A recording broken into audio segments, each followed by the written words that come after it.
بسم اللہ الرحمن الرحیم۔ السلام علیکم ورحمۃ اللہ وبرکاتہ۔ اللہم صلی علی محمد وعلی آل محمد۔ قصص الانبیاء، حضرت ابراہیم علیہ السلام۔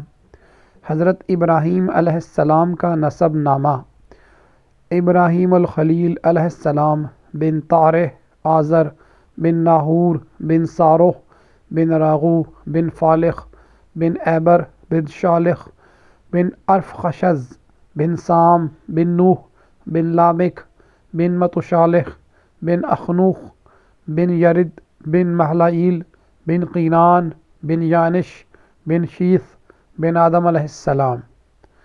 حضرت ابراہیم علیہ السلام کے والد کا نام طارح آزر اور والدہ کا نام شانی تھا۔ آپ علیہ السلام اللہ تعالیٰ کے انبیاء علیہ السلام میں سے ایک عظیم نبی ہیں جنہیں اللہ تعالیٰ نے خلیل اللہ اپنے دوست کا لقب عطا فرمایا۔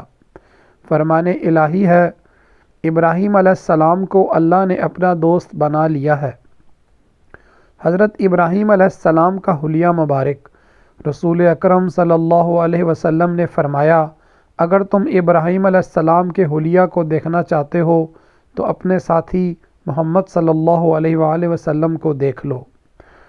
رات کو خواب میں میرے پاس دو فرشتے آئے اور مجھے ایسے لمبے شخص کے پاس سے لے کر گزرے کہ میں ان کا قد لمبا ہونے کی وجہ سے سر نہ دیکھ سکا، اور فرشتوں نے بتایا کہ یہ ابراہیم علیہ السلام ہیں۔ حضرت ابراہیم علیہ السلام کی ولادت: حضرت ابراہیم علیہ السلام بابل شہر میں پیدا ہوئے۔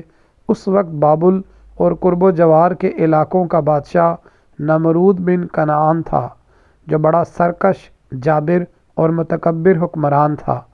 آپ علیہ السلام کی ولادت سے پہلے ہی نجومیوں نے نمرود بادشاہ کو یہ بتا دیا تھا کہ عنقریب ایک ایسا لڑکا پیدا ہوگا جو آپ کی حکومت کو ختم کر دے گا۔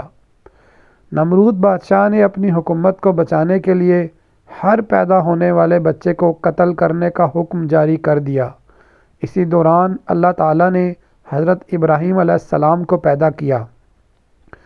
آپ علیہ السلام کے والدین نے بادشاہ کے ڈر سے حضرت ابراہیم علیہ السلام کو ایک غار میں چھپا دیا، جہاں آپ علیہ السلام کی والدہ آپ علیہ السلام کو دودھ پلاتی اور دیکھ بھال کرتی تھیں۔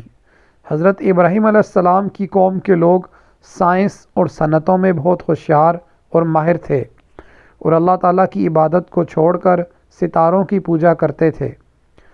حضرت ابراہیم علیہ السلام کا اپنے رب کو پہچاننا: اللہ تعالیٰ کا ہر نبی فطری طور پر معصوم اور شرک سے پاک ہوا کرتا ہے، اس لیے حضرت ابراہیم علیہ السلام بھی شرک سے پاک اور بیزار تھے۔ اللہ تعالیٰ نے بچپن ہی سے آپ علیہ السلام کو عقل سلیم اور رشد و ہدایت سے نوازا تھا۔ اللہ عز و جل نے آسمان اور زمین کی چیزوں میں حضرت ابراہیم علیہ السلام کے لیے اپنی توحید کے دلائل کھول دیے، اور آسمان و زمین کی تخلیق اور ان میں موجود عجائب و غرائب کا مشاہدہ کروایا، اور ان پر یہ بات واضح کر دی کہ اللہ تعالیٰ کے سوا کوئی معبود نہیں ہے۔ اس لیے آپ علیہ السلام نے بچپن میں ہی ستارے، چاند اور سورج کا مشاہدہ کر کے اپنے حقیقی رب کو پہچان کر اس کی عبادت کرنے کا اعلان کیا، اور اللہ تعالیٰ کے علاوہ لوگ جس کی بھی پوجا کیا کرتے تھے ان سب سے نفرت کا اظہار کیا۔ فرمان الہی ہے، یقیناً ہم نے اس نبوت ملنے سے پہلے ابراہیم علیہ السلام کو سمجھ بوجھ عطا فرمائی تھی، اور ہم انہیں خوب جانتے تھے۔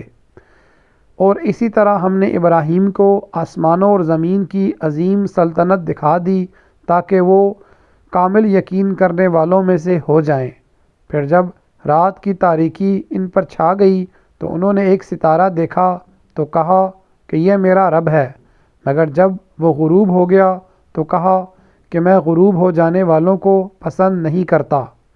پھر جب انہوں نے چاند کو چمکتا ہوا دیکھا تو فرمایا کہ یہ میرا رب ہے، لیکن جب وہ بھی غروب ہو گیا تو فرمایا اگر میرے رب نے میری رہنمائی نہ کی تو میں گمراہ لوگوں میں سے ہو جاؤں گا۔ پھر جب سورج کو چمکتا ہوا دیکھا تو فرمایا یہ میرا رب ہے، یہ تو بہت بڑا ہے۔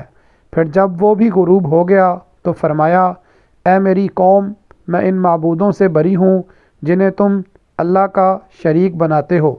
بے شک میں نے یکسو ہو کر اپنا رخ اس ذات کی طرف کر لیا ہے جس نے آسمانوں اور زمین کو پیدا کیا، اور میں ہرگز شرک کرنے والوں میں سے نہیں ہوں۔ حضرت ابراہیم علیہ السلام کا اللہ تعالیٰ کے کمال قدرت کا مشاہدہ۔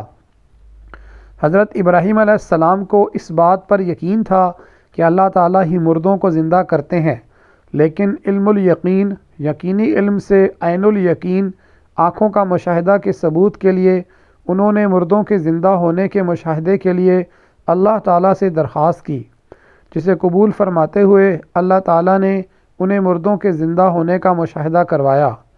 فرمان الہی ہے، اس وقت کو یاد کیجئے جب ابراہیم نے عرض کیا کہ اے میرے رب، مجھے دکھائیے آپ کیسے مردوں کو زندہ کریں گے۔ اللہ نے فرمایا، کیا اس پر تمہارا ایمان نہیں؟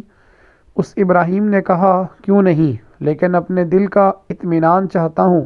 اللہ نے فرمایا، 4 پرندے لے کر انہیں ٹکڑے ٹکڑے کر ڈالو، پھر ان ٹکڑوں کو 4 مختلف پہاڑوں پر ایک ایک کر کے رکھ دو، پھر انہیں بلاؤ، وہ تمہارے پاس اڑتے چلے آئیں گے۔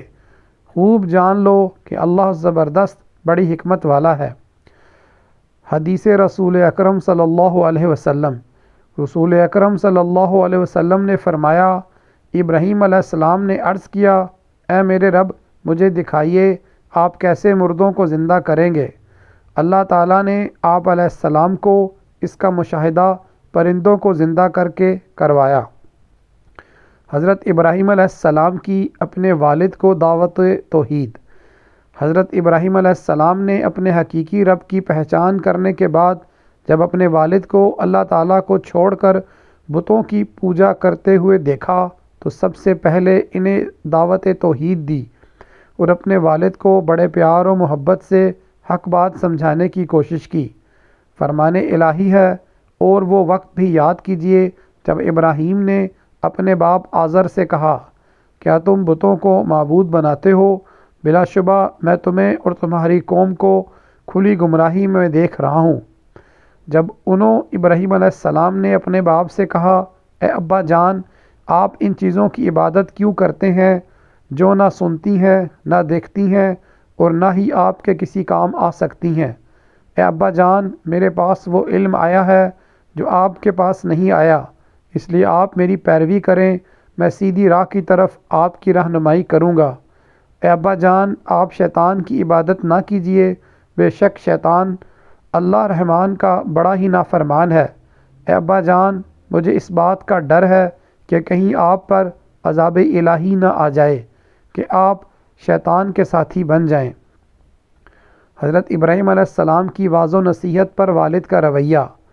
حضرت ابراہیم علیہ السلام نے اپنے مشرک باپ کو سمجھانے کے لیے بڑے پیارے انداز میں تبلیغ کی، لیکن بجائے آپ علیہ السلام کی نصیحت قبول کرنے کے اس نے نہایت سختی کے ساتھ آپ علیہ السلام کی دعوت توحید کو رد کر دیا اور ساتھ ساتھ آپ علیہ السلام کو سنگسار کرنے کی دھمکی بھی دی۔ فرمان الہی ہے، اس آزر نے جواب دیا، اے ابراہیم، کیا تم میرے معبودوں سے روگردانی کر رہے ہو؟ سن لو، اگر تم باز نہ آئے تو میں تمہیں پتھر مار مار کر سنگسار کر دوں گا، اور بہتری اسی میں ہے کہ تم ایک طویل مدت تک مجھ سے دور چلے جاؤ۔ حضرت ابراہیم علیہ السلام کا اپنے والد کے سخت رویے پر صبر و تحمل۔ حضرت ابراہیم علیہ السلام کے والد نے دعوت و تبلیغ کو قبول کرنے کے بجائے آپ علیہ السلام کے ساتھ بڑا سخت رویہ اختیار کیا اور جلا وطنی کی زندگی گزارنے کو کہا۔ آپ علیہ السلام نے باپ کے سخت رویے پر بھی صبر و تحمل اور ادب کا مظاہرہ کرتے ہوئے انہیں بڑا اچھا جواب دیا۔